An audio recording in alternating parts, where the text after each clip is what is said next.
quel moment et puis quelles sont les motivations qui vous ont conduit à la peinture? Et j'ai toujours beaucoup aimé étudier, mais je ressentais réellement que ça ne suffisait pas, que je ne pouvais jamais.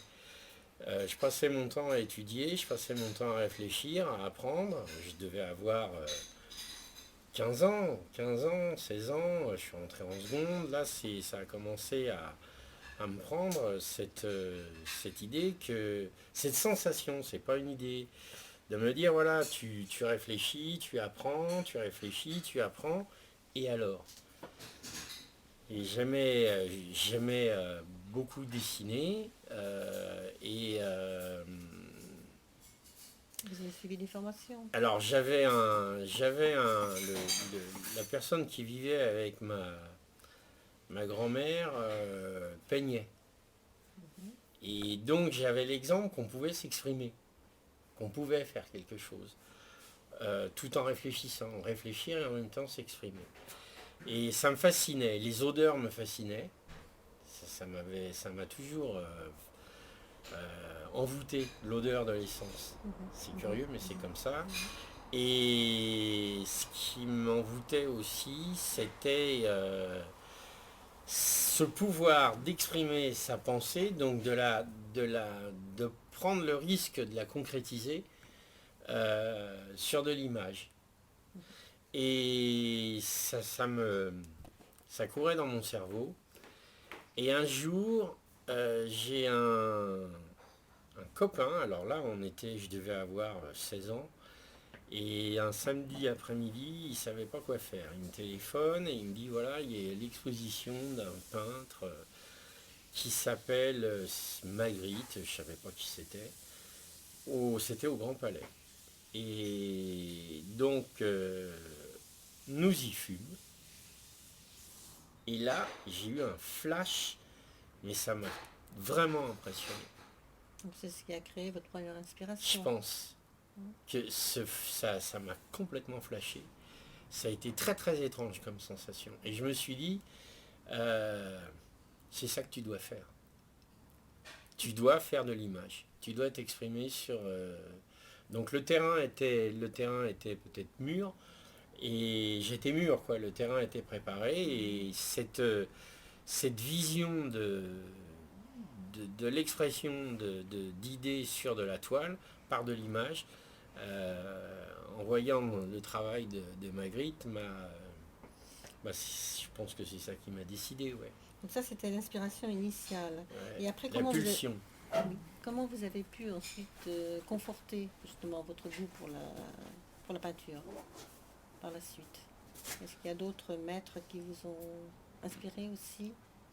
Un copain à moi qui m'a dit bah, si tu as vraiment envie de peindre, t'achètes de la toile, t'achètes des pinceaux, t'achètes de la peinture, t'achètes un livre qui te montre comment faire pour s'y prendre, et puis lance-toi.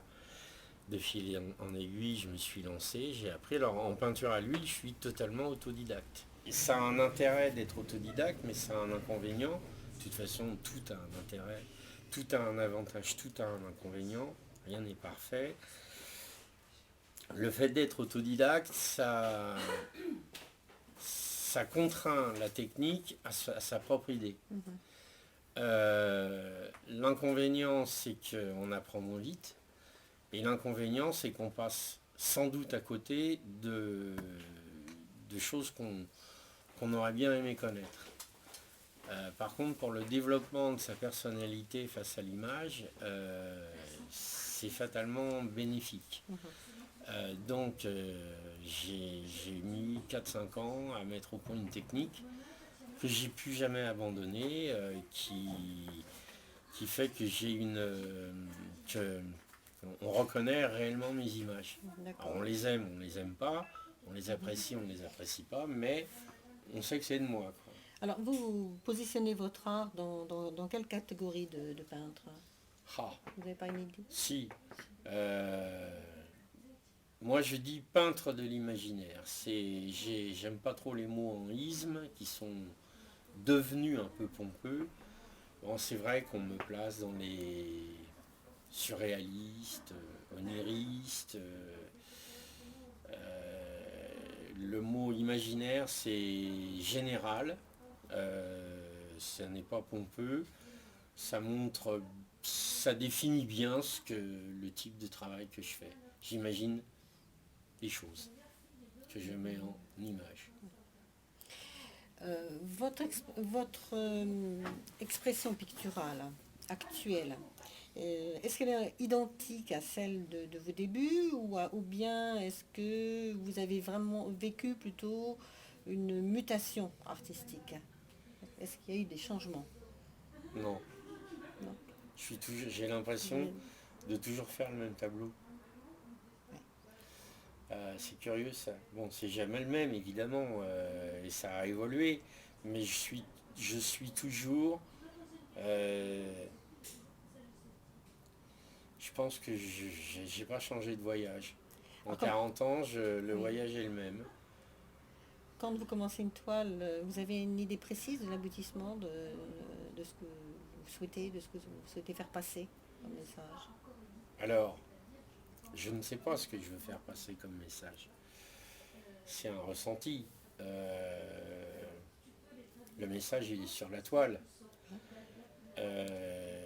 C'est un monde de sensations. La toile, c'est à un moment donné l'aboutissement de ce monde de sensations, de réflexion, de sensations face au monde. J'ai des images qui me viennent à l'esprit. J'en ai plein des images qui me viennent à l'esprit. Ensuite, je les dessine.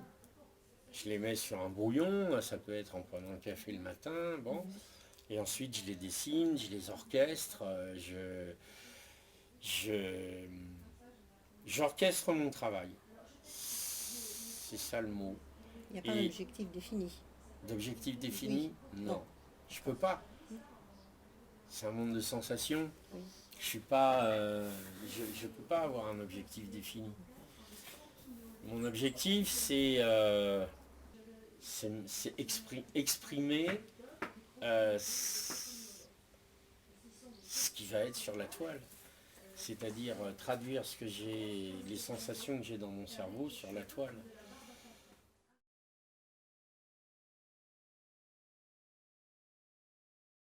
Évoluer votre art de cette manière-là?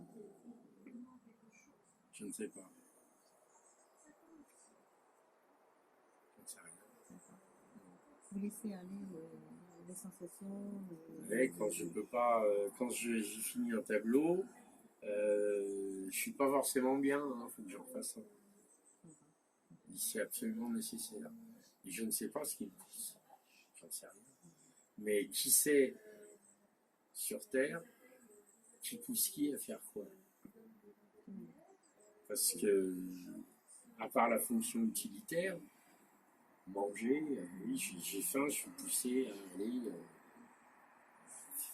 acheter de la nourriture à manger, à aller vers le frigo. Mais sinon, je ne sais pas ce qui nous pousse à agir. J'aimerais savoir aussi les lieux où on peut trouver vos œuvres, hein, pour les personnes qui souhaiteraient éventuellement venir voir vos productions, vos réalisations. Est-ce qu'il y a un site que vous pouvez citer, ou est-ce qu'il y a des salles, des galeries plus particulières où vous exposez plus souvent? Alors là, en ce moment, je pense que ça va durer un bon moment. Dans le temps, je suis à Versailles, j'ai trouvé dans une galerie qui s'appelle la galerie Vanora à Versailles. Sinon, bien entendu, j'ai un site internet. Il suffit d'écrire mon nom et on tombe sur le site. J'ai fait tellement de choses dans ma vie que je vais pas les énoncer ici. Quelles pourraient être vos attentes? Continuer. C'est tout. C'est tout. Faire connaître davantage. Continuer. Le public, lui, je peins pas pour le public, mais si un artiste est forcément narcissique, s'il n'a pas de reconnaissance, il est très très mal dans sa peau. Et donc, le public, c'est la personne qui... c'est la personne... Alors, il y a l'aspect pratique des choses, le public fait vivre. Il achète un tableau, le tableau acheté permet de faire le suivant. Bon, ça, c'est l'aspect très terre-à-terre des choses, mais il faut absolument pas l'occulter, parce que ça serait malhonnête que de ne pas, intellectuellement malhonnête que de l'occulter. Mais il y a quelque chose en plus qui se passe quand quelqu'un achète un tableau. Comment expliquer ça? On est fait de multiples facettes, chaque individu est fait de multiples facettes. Et moi, il y a une facette de moi qui s'exprime sur le tableau. Ça n'est pas tout moi qui s'exprime, c'est une facette de moi.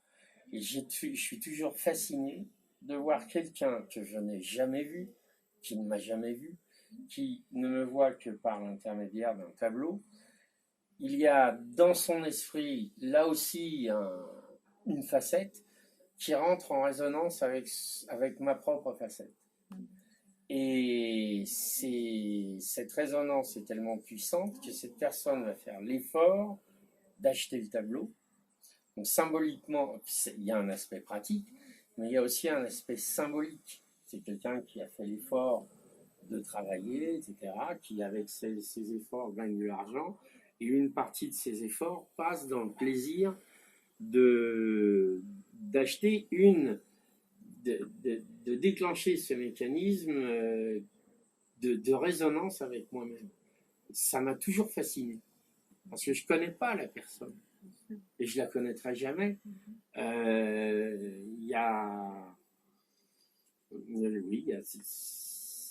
C'est très étrange et ça me fascine. Alors moi, de mon côté, parce que peindre, ça n'est pas forcément qu'une partie de plaisir, hein. Il y a peindre, il y a tout ce qu'il y a à côté, donc ça demande aussi pas mal d'efforts. Et donc, nos efforts se traduisent par du plaisir. Et ça me plaît beaucoup comme idée. Ça me plaît beaucoup. Alors, juste une petite question là, pour conclure un peu. Est-ce que vous connaissez un peu la peinture ukrainienne, ou est-ce que vous connaissez certains peintres? Et puis, est-ce que ça vous sensibilise? Est-ce que vous êtes intéressé? Est-ce que vous souhaitez découvrir? Alors, oui, de toutes les façons, je suis ouvert à tout, à plein de choses, il n'y a pas que la peinture. Non, je ne connais pas la peinture ukrainienne. Vous m'avez fait découvrir ce peintre, dont j'apprécie beaucoup le travail. Il y a une facture on a vu un tableau de ce monsieur, et si on en voit un deuxième, on sait que c'est lui qui l'a réalisé. Et il y a une dimension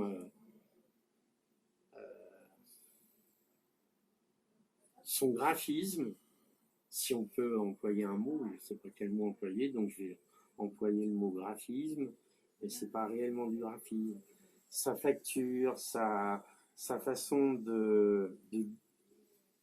il a une façon à lui de disloquer la réalité qui me renvoie à nos propres conditions.